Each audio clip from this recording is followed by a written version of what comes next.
My name is Jacqueline Jackie Broadwater. And how long have you been a nurse? First off, I want to say thank you for joining me on the show today. You're welcome. How long have you been a nurse? Going on 8 years. I've been in the medical field 19 years. Now, being a nurse is pretty much a hard job. You see a lot, right? Yes. You see the beginning of life, you see the end of life. Um, how do you feel when you get to know a patient and they're terminal and then they pass on? How does that affect you? When I first started nursing, it affected me as far as having to deal with the body, a person's body being lifeless. Right. As I moved on further in my career and did critical care and emergency nursing, specifically when COVID came out, it was like I desensitized everything. It was to the next patient, to the next patient, until I experienced a situation where it brought me back to reality. And I had to realize that people have emotions and people have feelings, and this is a person's life. So what I started doing was pausing after a code. And then initially, it took effect into our own practice. And so after someone passes away, we take at least up to about 5 minutes sometimes and pause, because we don't know that person, but we know that person has a life and we respect that person. No matter their religion, color, age, or so forth, we still respect that person. So now I'm back in tune with it because I have to deal more with patients, family, and stuff like that. Not so much into emergency nursing right now. I supervise a hospital. So that's a more entail. I may jump in sometimes, but most of the time, like, I'm dealing with the families. How did you get into nursing? What made you want to say, this is what I want to do for my career? Well, actually, I wanted to be a doctor. It's not too late. Yes, for me it is. I'm actually, I have a year and a half left, and I'll have my practitioner license. I have my doctorate in nurse practitioner. So I'm actually in school right now. The body, I think I was in medical science in high school, and I love the way they explained how the body works and the different cells and how our cells fight and how our cells can replenish itself and stuff like that. And then I took that and compared it to what God created. Right. And so that's what I wanted to do. And that's what fascinated you about Nursing. Nice. Yeah. Now, we talk about the body healing itself. What do you say to someone who may be dealing with, diabetes, high blood pressure, and they're being told that, you're going to be on this medicine the rest of your life? What do you say to that person? What I say to that person, it depends on how far they are in this disease process. Okay. So there's no right or wrong answer with that. I may say, if you newly diagnosed, I'll say, listen, it's a lifestyle change, if that's what it is, because sometimes these things happen. You can be born and then have some kind of autoimmune and have type 1 diabetes. But if you're just being newly diagnosed, we need to see what activities are you doing? What is it that you need to cut out? What do we need to modify so that it's an obtainable goal for you to come off these medications? But that also starts mentally. So you have to see how important your body is. And you have to want to embrace change. Yeah. You definitely have to embrace change because it is a lifestyle change.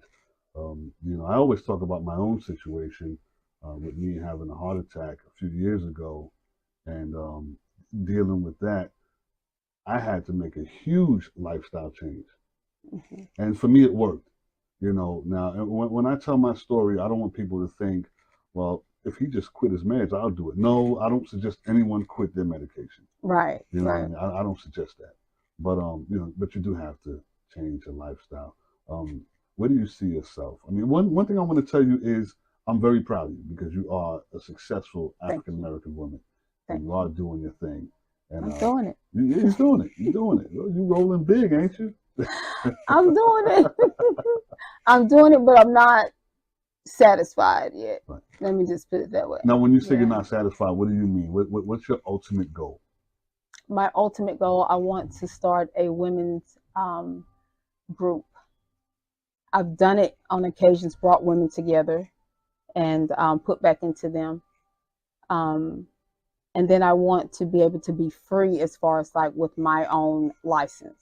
I know I always have to be up under somebody, but I want to be free to do what I want to do.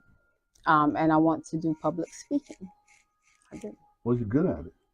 I try. Yeah, you're good at it.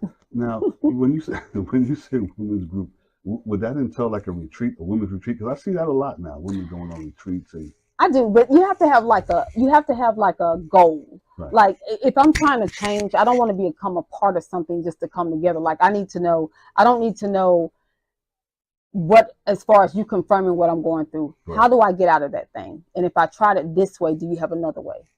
And I've told you before that I have ADD, right? And I embrace my ADD. I've accomplished a lot with ADD because I know how to bring it up under control. So I multitask. And so when I had someone actually I went to a group actually one time and they were telling me, you do this, you do that, you have so much going on. And I said, yeah, that's me. But they told me how to obtain that controlling part of it, how to control it, how to make obtainable goals, and how to be successful in those particular goals. And so that's what I want to do with women. But I don't want to narrow it down, but I want to start with single parents. Right. Because I can say I'm a successful single mother of 3. Put my children through private school, just put one in college. My son, he's doing well. My oldest daughter, my grandbabies. So I've done this the right way. And what I mean by that is that I didn't take, no corners. I worked hard and did what I do. So that's what I mean by that. So I want to show women that you can still do it. You're not in this by yourself.